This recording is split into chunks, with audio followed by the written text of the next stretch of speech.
Today, I talked to Dele Adesina SAN, popularly referred to as Dasan by his friends and supporters. A graduate of the University of Ife, as it was then called, Mr. Adesina was called to the bar in 1982. He took silk in 2007 and has practiced law for about 38 years. I'll tell you more about him a little later on in the program, but let's go straight away to our chat. A lot of lawyers and non-lawyers believe that the NBA is only active during its annual general conference and perhaps during its elections. Such people argue that the bar is not proactively speaking up about many issues plaguing the country. What does Mr. Adesina think? Does he agree? This was the starting point of my conversation with him. Those who have this opinion, I believe they are not wrong.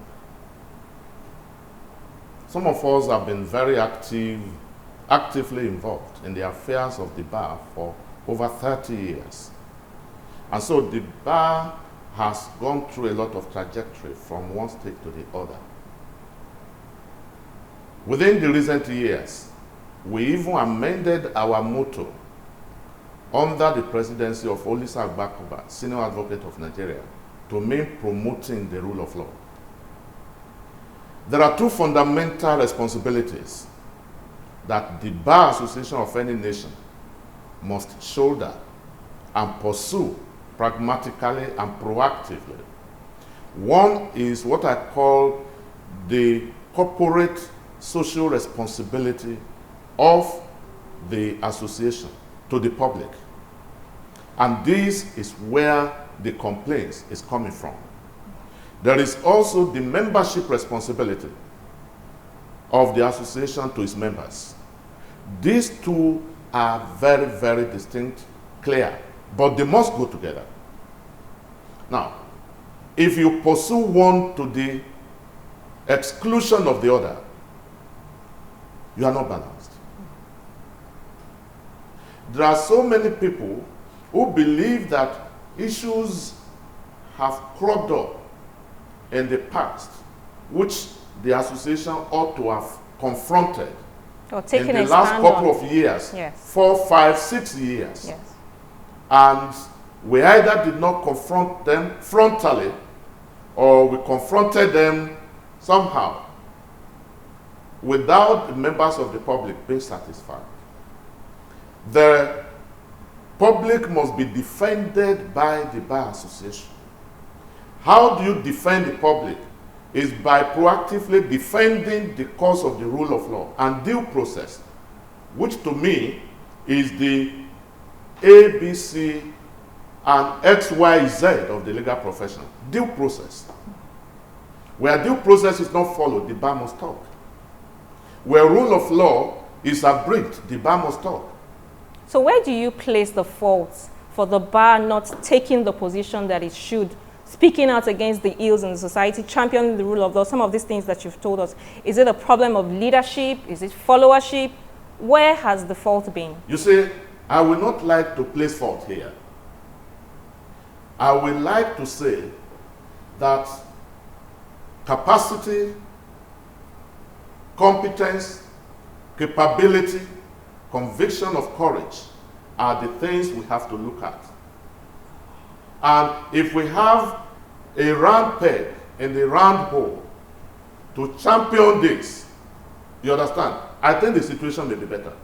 Within the last couple of years, we have had leadership that has looked more into the affairs of the association from business point of view with regards to membership of the association. Right? And again, the school of thought of each leadership also plays a big role here. Are you from a sociological school of jurisprudence by which you believe that the law must be for the advancement of the society? Or are you from a theory or theoretical schools of thought, in which case law as it is, and so on and so forth? So this now narrows down to issue of individuality of leadership, and then the prioritization of what the leadership wants to pursue. And that is where I come in. So if you become president of the bar, what are you going to do differently? Because there are also people who have said, we now have bodies like the body of Senior Advocates of Nigeria speaking. We have the Justice Reform Project, because the leadership of the NBA is not filling that vacuum. So we have so many other bodies that are now speaking out on behalf of the bar and the bench. If you become president of the NBA, what are you going to do differently? Whether the platform or body of senior advocates of Nigeria, or the platform of Justice Reform Group, or Law Officers Association of Nigeria, or Law Teachers Association of Nigeria, or whatever platform, they are supposed to be under the big umbrella of Nigerian Bar Association. All right? And I am going to do things differently. One will not suffer from the other, but I will give priority attention to the corporate responsibility of the association to members of the public. We will look at the lawmaking process. We will look at the state of rule of law in Nigeria. We will look at the independence of the lawyers and the judges themselves, independence of the lawyers to take on the case that they wish to take, independence of the judges to decide judgment without fear or favor, affection or ill will. These are the rudiments of a sustainable democracy. We will look at how we can get our democracy to grow. We will set up a rule of law action group that will not only superintend over these affairs, and the inadequacies of adherence to rule of law principles, but we will also have a very virile and dynamic legislative advocacy group that will also be liaising with the National Assembly. I went on some online platforms and shared with some people that follow me on those online platforms that I would be speaking to the presidential candidates, and I asked them to send in questions. One of the feedback that I got was that some people said, Mr. Adesina is not an activist lawyer. That's how some people put it. That you're not radical in your public engagements. That's all. I should ask how you hope to bring back that time when the NBA was respected. I wouldn't know how much those people know about the past of Nigerian Bar Association. And these were from lawyers. Yes. I said that advisedly because I can recall, without looking into the books, what some of us have been able to contribute along with others into the dynamism of Nigerian Bar Association in the past. I agree with the person that Dele Adesina is not a radical. If you must pigeonhole me into an ideological camp, I will say I am a realist, ready and willing to confront the situation as they come. If there is a need to identify with radical tendencies and radical quotes, you will find Dele Adesina there. As young as 7 years at the bar, I was very visible with Femi Falana and others in the administration of Alao Akabashonu, Chief Wole Olanipekun, a past General Secretary, Afroyinka Fayokun. We were all there between 1987 and 1989. We were there. Between 1991 and 1992, when Mrs. Priscilla Kuye was president of Nigerian Bar Association, we saw the enthronement of rule of law at the mountaintop, if I can use that language. Because here was a situation where people, radical elements, student union leaders, were detained under Decree 2. And Nigerian Bar Association took on the business and said, no, this must not happen. It started in Ikeja here, and I was the secretary of that branch at the time. It was the struggle of the bar that led to the freedom of those people. I was part of the struggle. None of the other two candidates, can be described by any word of imagination as a radical. None of the other two. And if anybody has a history of progressive bar among the three, it is me, Dele Adesina. Perhaps the greatest challenge facing the legal profession today is how to tackle issues of unemployment, lack of opportunities, poor pay, inadequate training, facing plenty of young lawyers in the country. What have you done in the past to tackle these problems, these issues, and what are you going to do as president of the bar? Thank you very much. You have You have cataloged so many problems and rolled them into one. You talked about legal education. You talked about training. You talked about unemployment. Talked about poor pay of young lawyers. You see, these are all life issues. Unfortunately, as far back as when I was General Secretary of the Bar, we have focused on some of these issues. The problem we have had over the years is that of lack of continuity.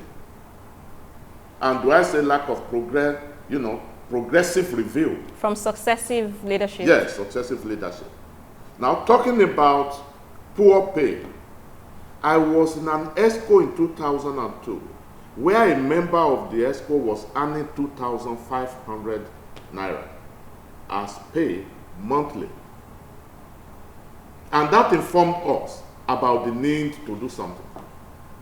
I remember when we started the effort, some individuals, even in the ESCO, believed that all this effort you are putting in to say you want to put in place a remuneration, a reward system, how are you going to enforce it? They were pessimistic. But people like us are incurable optimists. I would prefer to do something rather than explain why I didn't do anything. So we set about it. We empowered the Welfare Committee under the second Vice President to look into the welfare of young lawyers. And they came up with a report dividing the nation into 3 categories: Zone 1, Zone 2, and Zone 3. And they proposed different payment reward for different zones. My candidature is going to use the experience gathered over the years, the successes of the Bar Association over the years, the failures of the Bar Association over the years, to bring a positive change. And this change is going to come from 2 main responsibilities I identified earlier. In terms of corporate social responsibility, I'm going to stand for the defense and the protection of the rule of law. I am going to bring the same knowledge with which we were able to put in place mandatory continuing legal education, the same idea with which we thought it wise to bring what we saw in the International Bar Association into Nigerian Bar Association by establishing section of business law and section of legal practice, right? I'm going to bring those experiences to bear and address the problems facing our members, with particular reference to the junior members of the bar. There are a lot of people who believe that senior lawyers, especially senior advocates, are the ones who bring the profession into disrepute through some of their actions. How are you going to ensure that there's discipline among senior lawyers? Because they say that senior lawyers find it difficult to say the truth to themselves. That is not true. So what are you going to do? That is not true. In the UK, when it comes to matters of discipline, there's no difference between seniors and juniors. The rules of professional conduct is not for juniors, it's not for seniors alone. I know senior lawyers that have been sanctioned by legal practitioners disciplinary committee. But they are few and far between. Yeah, that's why I said but. You see, the character of any organization is a function of the character of leadership of that organization. All right? So, you need some level of proaction, of activity. I don't want to use the language activism, because many people believe that activism is confrontation and confrontation and confrontation. No. Activism can be constructive engagement. All right? I don't see, under my leadership by the grace of God, a senior lawyer running foul of the rules of professional conduct and get away with it. I would like to see to it that an example is made of him or her. Like every political contest, the NBA election is full of intrigues and controversies. Yes. One that has your name written on it is this endorsement by the Egbe Amofin. And I'm just wondering, like a lot of people, why do you need this endorsement to win? I, as Dele Adesina, by my pedigree and contributions to the Nigerian Bar Association, I am well able to run and win the election of Nigerian Bar Association any day, anytime. that does not derogate from the fact that if there is a system, that system has to be followed. All these things have a history behind it. If the office is zoned to you, to R1 lawyers, you know, it will be unheard of to say that R1 lawyers should have no rights in looking at as many people as may want to contest and say we prefer you to go now, go and represent us, and then someone else will represent later. It was a very ingenious way of reducing the confrontation, you know, of reducing the contest. Don't forget, this is a professional body. You said intrigues and what have you, like you have in political, it is a disservice to the profession when you experience intrigues in the election of a professional body. How many of these have you had in the Nigerian Medical Association? They have an association, they have presidents. And these intrigues have divided the Bar Association much more than ever before. First, I want you to react to some allegations in some quarters that the Egbe Amofin process was supervised by your in-law, Chief Wole Olanipekun, and that it is not transparent. What would you say to that? I will try as much as possible to answer this question without emotion.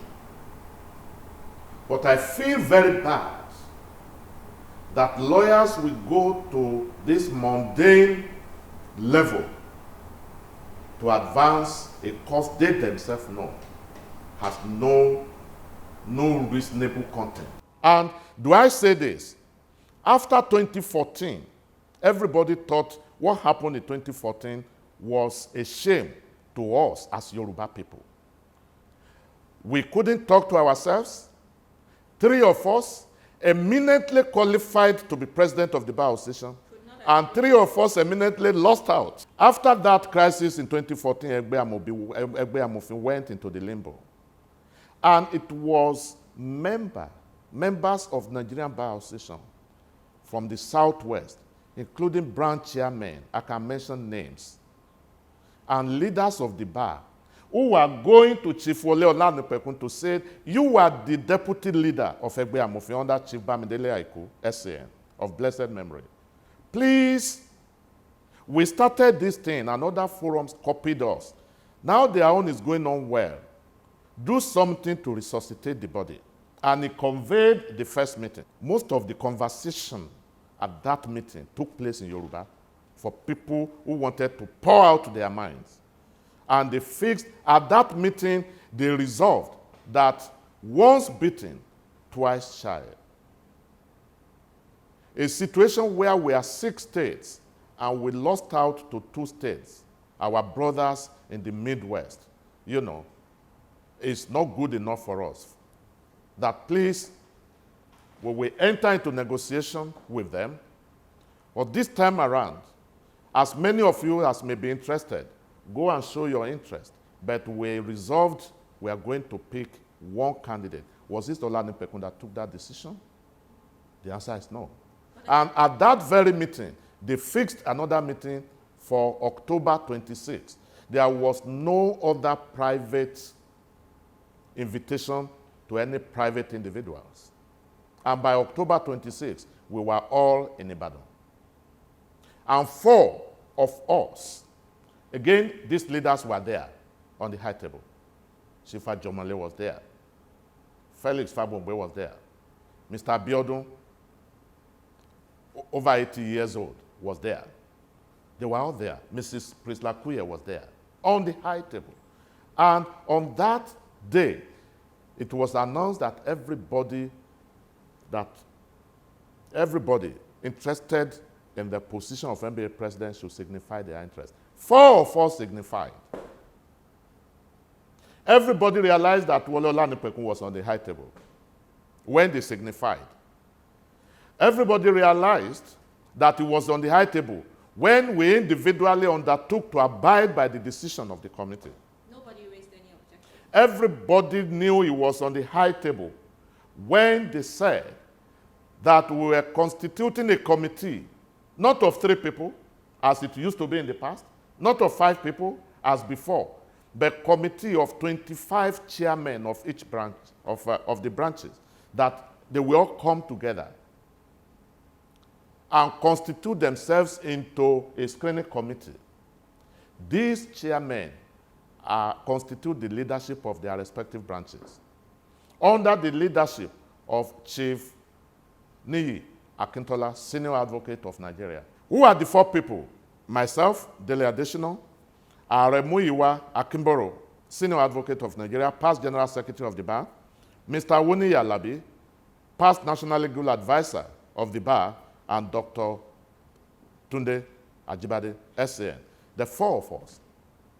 The first question they asked from all the four people was whether we were ready to abide or whether we have any objection to the committee. They didn't ask us jointly. One by one, we answered we have no objection. They said, one by one, do we undertake to abide by the decision of the House? Again, one by one, we answered that yes, we will. After the proceedings of that day, it's unfortunate that nobody recorded the proceedings of that meeting, because all these afterthoughts, these are clear what lawyers call afterthoughts when you lose something.